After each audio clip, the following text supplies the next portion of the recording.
La réflexion, c'est un miroir au plan de symétrie. On l'appelle un miroir ou bien on l'appelle un plan de symétrie. Et il est noté M, c'est l'équivalent de l'axe d'inversion de barre. Remarque,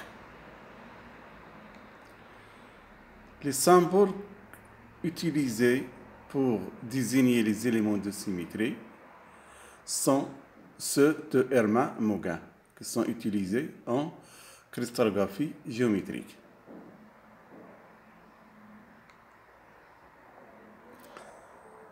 Pour illustration, l'inversion, cette opération fait correspondre à chaque nœud n, x, y, z de réseau cristallin une image indiscernable notée m moins x moins y moins z, c'est-à-dire j'inverse tous les coordonnées réduites. Si le centre d'inversion se situe à l'origine, c'est-à-dire en position 0, 0, 0. Voilà. Le point N de coordonnées x, y, z devient le point M moins x moins y moins z, tel que les trois points M, le centre d'inversion, et N se situent sur un même segment. De manière plus générale, si je considère un système orthonormé, c'est-à-dire les vecteurs de base, ils forment des angles droits, et bien sûr, les vecteurs de base, ce sont des multiples des vecteurs unitaires I, J, K d'un trièdre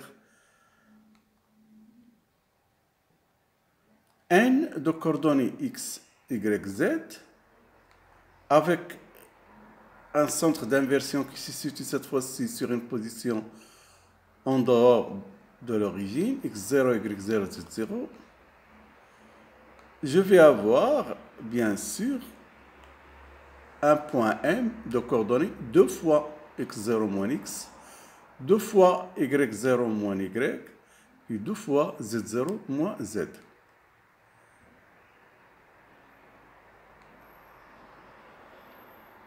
La rotation.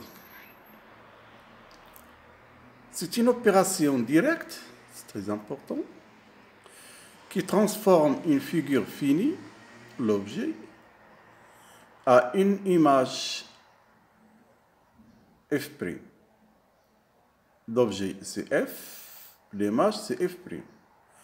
Les deux, l'objet et l'image, sont indiscernables par une rotation d'un angle alpha autour d'un axe de symétrie qui est noté à n, c'est-à-dire l'axe de symétrie d'ordre n. Voilà mon axe de symétrie perpendiculaire à un plan et j'ai un point un point F appartient à ce plan. Et bien sûr, la rotation se fait dans le plan perpendiculaire à n. Donc, voilà l'angle alpha de rotation. F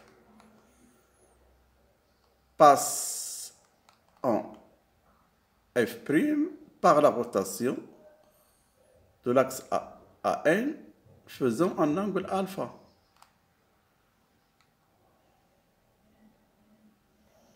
Donc, il s'agit d'un axe de symétrie d'ordre n, tel que alpha est égal de pi sur n, ou bien n est égal de pi sur alpha.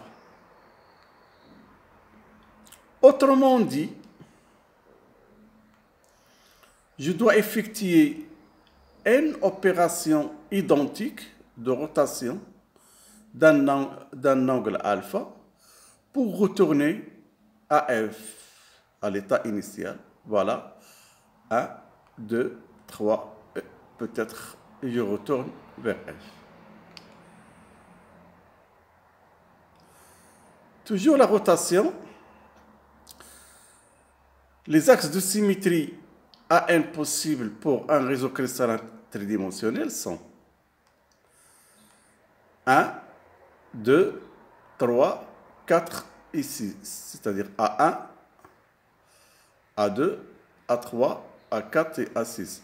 Les notations CI, ce sont les notations de Schoenflies pour la symétrie moléculaire.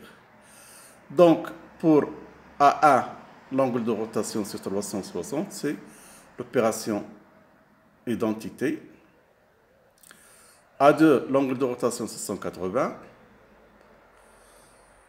3, l'angle de rotation c'est 120. A4, 90. Et A6, c'est 60. Les symboles, donc pour A1, il n'y a pas de symbole. Pour A2, c'est un ellipse avec 2 coins, 2 pôles. A3, c'est un triangle avec 3 sommets.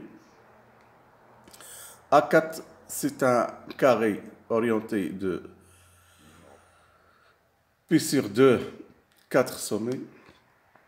Et A6, un hexagone avec 6 sommets. Constatation, ou bien remarque.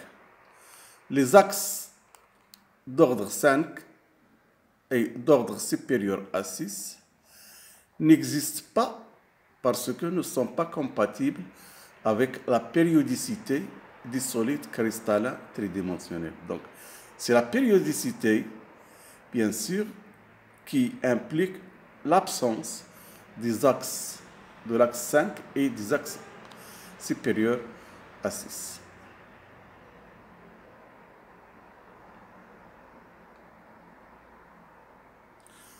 Exemple, rotation 2. Voilà un trièdre X, Y, Z.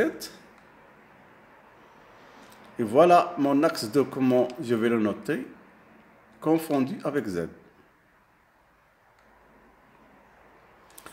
Un point P de coordonnées X, Y, Z, je vais faire une rotation de pi et je viens ici. Voilà, P', Z va rester constant, je vais inverser X et Y. Donc P' aura les coordonnées moins X, moins Y et Z.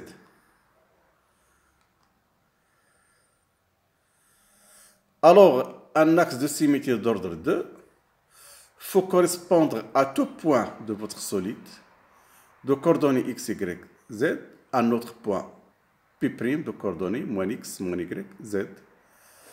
Donc, obtenu par une rotation d'un angle pi.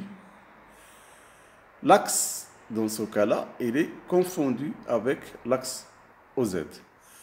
De manière générale, en système orthonormé,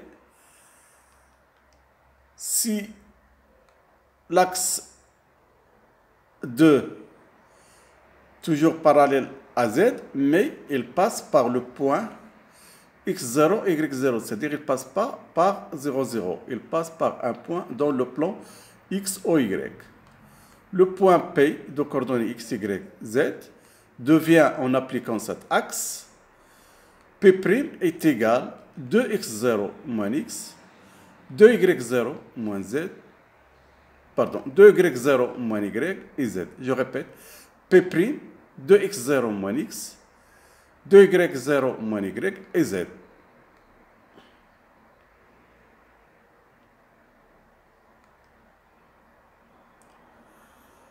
Rotation d'ordre 3. Un axe de symétrie d'ordre 3 fait correspondre à tout point P, deux autres points P' et P' obtenus par les rotations successives 2π sur 3 et 2 fois 2π sur 3, c'est-à-dire 4π sur 3.